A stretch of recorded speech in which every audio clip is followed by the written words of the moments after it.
विद्युत धारा के चुंबकीय प्रभाव। इसमें पूछा जाएगा चुंबकीय क्षेत्र की तीव्रता का मात्रक क्या है, तो क्या बोलोगे, ऑस्ट्रेट। ठीक है, इंपोर्टेंट है इसमें।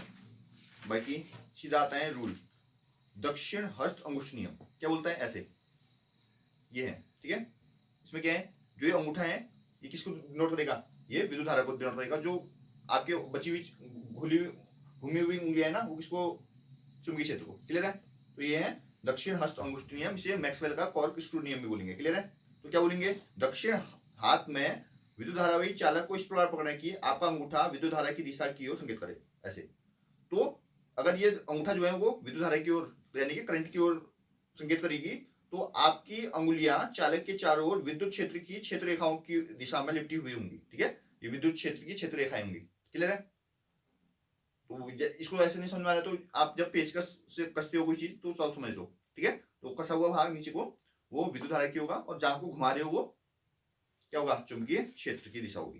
क्लियर है, अब अगला जो नियम आता है इसमें फ्लेमिंग का बाम हस्त या बाएं हाथ का नियम। ठीक है, उसमें क्या करते हैं हम, अपने बाएं हाथ की किसको, मध्यमा है ना, मध्यमा ये है, तर्जनी ये है, और अंगूठे को इस प्रकार रखते हैं कि एक दूसरे के क्या हो, लंबवत हो। 90 अंश का एंगल बनना है, देखो तीनों में, तीनों एक दूसरे के लंबवत है। ठीक है, तो क्या होता है, जो ये मध्यमा होती है विद्युत धारा की ओर निर्देशित करती है। ठीक है, और जो तर्जनी है वो किसको, चुंबकीय क्षेत्र की ओर। तब जो अंगूठा होगा वो चालक पर गति या बल की ओर निर्देशित करेगी। क्लियर है, तो अपने बाएं हाथ की तर्जनी मध्यमा अंगूठे को इस प्रकार फैलाएं कि ये तीनों परस्पर लंबवत हो। लंबवत है मतलब 90 अंश बन रहा है। क्लियर है, यदि तर्जनी चुंबकीय क्षेत्र की दिशा की ओर, तर्जनी क्या करेगी, चुंबकीय क्षेत्र, तर्जनी है। ठीक है, ये मध्यमा है, मध्यमा मतलब मध्यम है, देखो पांचों उंगलियों की मध्यमा है ना, तो ये मध्यमा हो गई है, ये अंगूठा हो गया है, तो ये तर्जनी है। क्लियर है, तो आपको तर्जनी जो है वो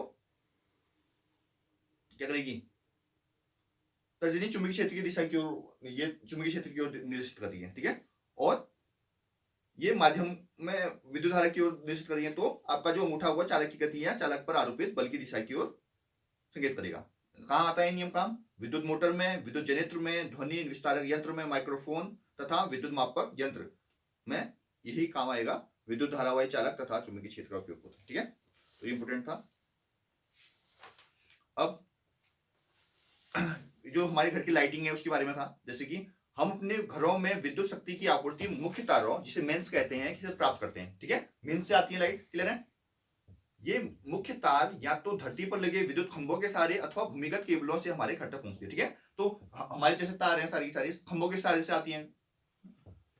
इस आपूर्ति के तारों में से एक तार जो जिस पर मतलब लाल विद्युतरोही आवरण होता है, विद्युतमयी तार कहते हैं। एक लाल रंग का तार होता है जिसके बाहर लाल रंग का कवर होता है, आवरण होता है, उसे विद्युतमयी तार यानी कि धनात्मक तार बोलेंगे। ठीक है, और एक अन्य तार होता है जिस पर काले रंग का आवरण होता है, जिसे उदासीन तार कहते हैं या ऋणात्मक तार करेंगे। क्लियर है, होता है ना लाल और काला रंग का तार देखा होगा आपने। हमारे देश में इन दोनों तारों के बीच 220 वोल्ट का विभवांतर होता है। कितना विभवांतर रहता है, 220 वोल्ट। क्लियर है, घर में लगे मीटर बोर्ड से ये तार मुख्य फ्यूज से होते हुए विद्युत मीटर में प्रवेश करता है। ठीक है, तो मुख्य ये जो तार हैं वो मीटर बोर्ड से, ये तारें कहाँ आएंगी, मुख्य फ्यूज में आएंगे पहले। ठीक है, क्लियर है, फ्यूज के बारे में भी हम थोड़ी देर पढ़ते हैं। मीटर में प्रवेश करेंगे, विद्युत मीटर में, इन्हें मुख्य स्विच से होते हुए घर के लाइन तारों से संयोजित किया जाता है। ठीक है, फिर हम क्या करेंगे, मीटर से होते हुए घर के जो भी, जैसे कि बाहर वाला कमरा है, अंदर वाला कमरा है, किचन वाला कमरा है, सब में मतलब तारे जाती हैं, ऐसा बता रहे हैं। ये तार घर के पृथक पृथक परिपथों में विद्युत आपूर्ति करती है। ठीक है, जो अलग अलग परिपथ है सब में विद्युत की आपूर्ति करेगा। प्राय घरों में ये दो पृथक परिपथ होते हैं। एक 15 एम्पियर विद्युत धारा अनुपात के लिए इसका उपयोग उच्च शक्ति वाले विद्युत में संयंत्रों जैसे गीजर, वायु शीतलक, कूलर आदि में किया जाता है। ठीक है, देखो एक 15 एम्पियर की बात कर रहे हैं, ये विद्युत धारा की है। एम्पियर विद्युत धारा का मतलब होता है ना करंट, तो उसमें क्या करेंगे हम, ये 15 एम्पियर जो है वो अधिक मतलब उच्च शक्ति वाले विद्युत सांद्रित्र है। ठीक है, जैसे कि अब एग्जांपल दिया इसने, गीजर बोला, कूलर बोला। ठीक है, और दूसरा विद्युत परिपथ 5 एम्पियर विद्युत धारा अनुमतांक के लिए होता है। ठीक है, तो कम वाला है 5 एम्पियर, तो ये और भी छोटे मोटे जैसे बल्ब हो गया, पंखिया हो गया आदि के लिए यूज करेंगे। भूसंपर्क तार जिस पर प्राय हरा विद्युत आवरण होता है। एक तीसरा तार आ गया जिसमें हरा रंग का कवर होगा, इसे क्या बोलेंगे, भूसंपर्क के तार, है ना।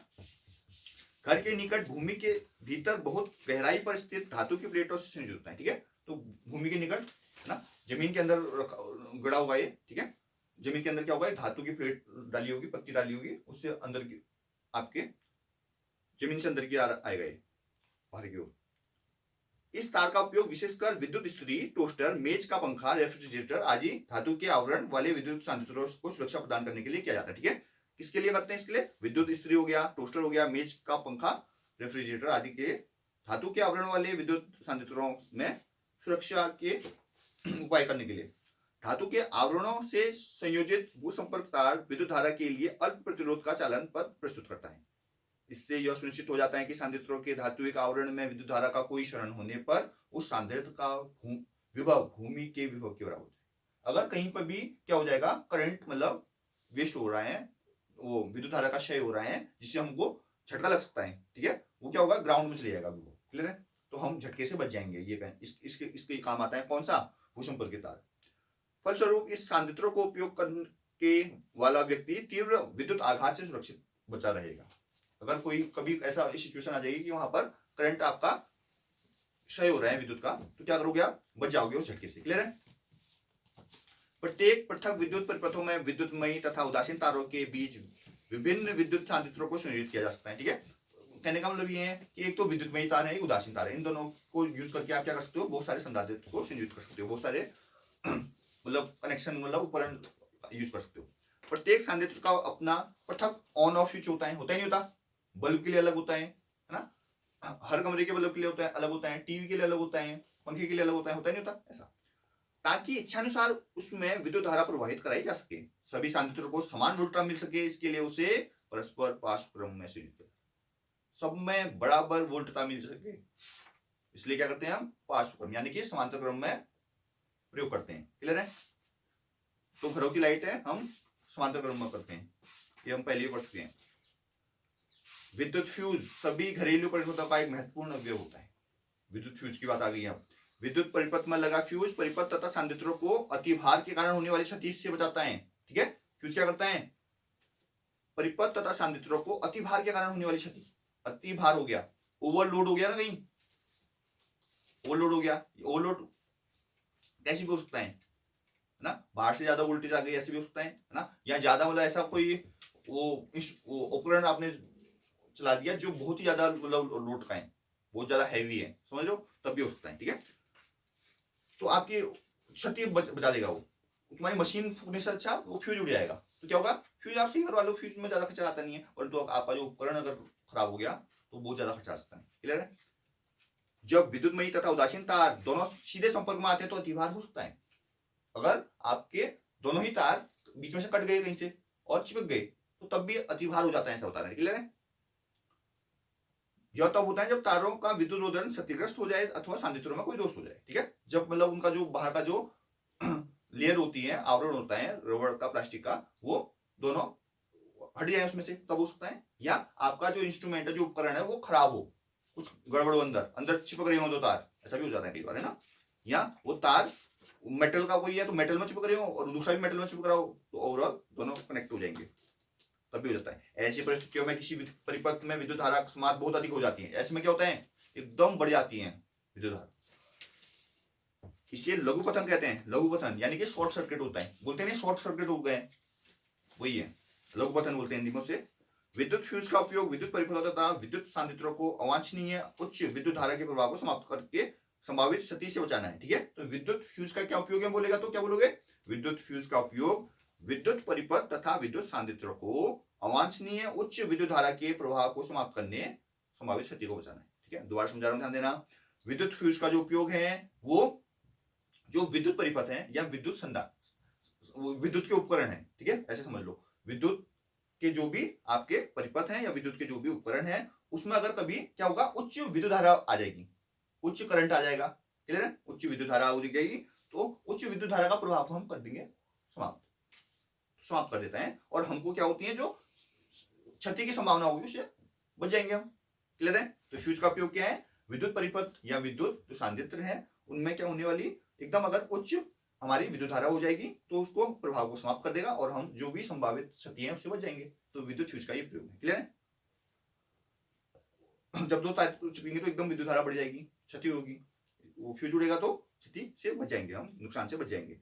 फ्यूजों में होने वाला जूल तापक फ्यूज को पिघला देता है जिससे विद्युत परिपथ टूट जाता है। ठीक है, तो बहुत ही मतलब कम गलनांक का यूज करते हैं वहां पर, तो एकदम पिघल जाता है। और एकदम वोल्टेज हाई हो जाती तो ये धातु में हीट दोगे तो ऑब्वियस बात है वो पिघल जाती है, देखते हो आप, है ना। लोहार वगैरह उसी प्रोसेस से तो मतलब इतने लोहे की किसी वस्तु से रूप ढाल देते हैं एक दूसरे से। आपूर्ति वोल्टता में दुर्घटनावश होने वाली वृद्धि से भी कभी कभी अतिभार हो सकता है।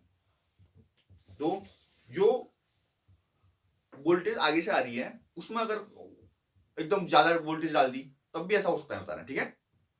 ट्रांसफार्मर से ज्यादा वोल्टेज आ गई अगर तब भी हो सकता है, ऐसा बता रहे हैं। कभी कभी एक ही सॉकेट से बहुत से विद्युत सांद्रताओं को संयोजित करने से भी अतिभार हो सकता है।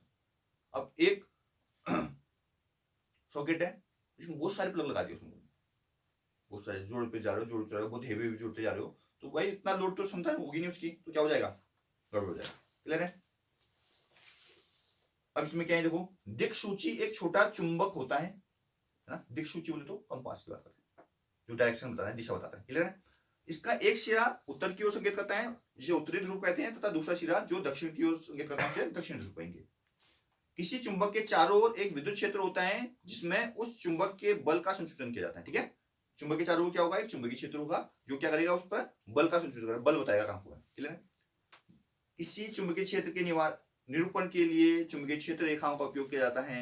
चुंबकीय क्षेत्र रेखाएं वह पथ है जिसके अनुदिश कोई परिकल्पित स्वतंत्र उत्तरी ध्रुव गमन करने की प्रवृत्ति रखता है। चुंबकीय क्षेत्र के किसी बिंदु पर क्षेत्र की दिशा उस बिंदु पर रखे उत्तरी ध्रुव की गति की दिशा द्वारा दर्शाई जाती है, तथा चुंबकीय क्षेत्र प्रबल होता है वहां चुंबकीय क्षेत्र रेखाएं एक दूसरे के निकट आ जाती है। जहां पर प्रबल होगा चुंबकीय क्षेत्र रेखाएं उसके निकट आएंगी। और बात है, सोचो ना कोई लोहे की चीज चुंबक के पास में ले जाओगे, जितना चुंबक पास में होगा उतना पास आ जाएगी वो, क्लियर है, तो जल्दी आएंगी। प्रबल हो जाएगा ना, इसका मतलब चुंबकीय क्षेत्र प्रबल हो गया, नहीं हो गया।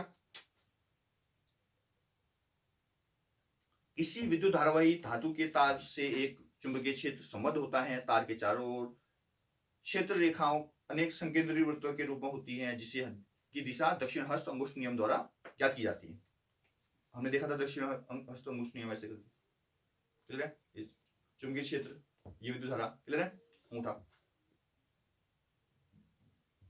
देखो हम अपने घरों में प्रत्यावर्ती विद्युत शक्ति 220 वोल्ट पर प्राप्त करते हैं जिसकी आवृत्ति क्या होती है, 50 हर्ट्ज होती है। कितना हर्ट्ज होती है, 50 हर्ट्ज की आवृत्ति रहती है। और 220 वोल्ट की क्या होती है, विद्युत शक्ति होती है, या विभवांतर होता है। आपूर्ति का एक तार लाल विद्युत रोधक युक्त होता है जिसे विद्युतमयी तार कहते हैं, दूसरा काला होता है जिसके उदासीन तार कहते हैं। इन दोनों तारों के बीच 220 वोल्ट का क्या होता है, विभवांतर होता है। तीसरा तार भूसंपर्कित तार होता है जिस पर हरा विद्युत रोधन होता है। यह तार भूमि में गहराई पर दबी धातु की प्लेट से संयोजित होता है, ठीक है। भूमि के अंदर एक धातु की प्लेट दबी होती है, उस पर उससे जुड़ा होता है ये तार। कौन सा, भूसंपर्कित तार, इसे हरा रंग का तार बोलेंगे अपन। भूसंपर्कन एक सुरक्षा उपाय है। क्यों करते हैं, सुरक्षा उपाय है भाई, जो यह सुनिश्चित करता है कि सांद्रित्रों के धात्विक आवरण में यदि विद्युत धारा का कोई भी क्षरण हो तो उस सांद्रित्र का उपयोग करने वाला व्यक्ति को गंभीर झटका न लगे। पहले बहुत होता था ये, ठीक है। विद्युत परिवर्तनों की लघुपतन अथवा अतिभार के कारण होने वाली हानि से सुरक्षा की महत्वपूर्ण फ्यूज युक्ति है।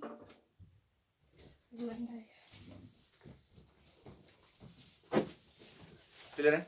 तो इसमें जो एक टॉपिक और है, इसमें था कि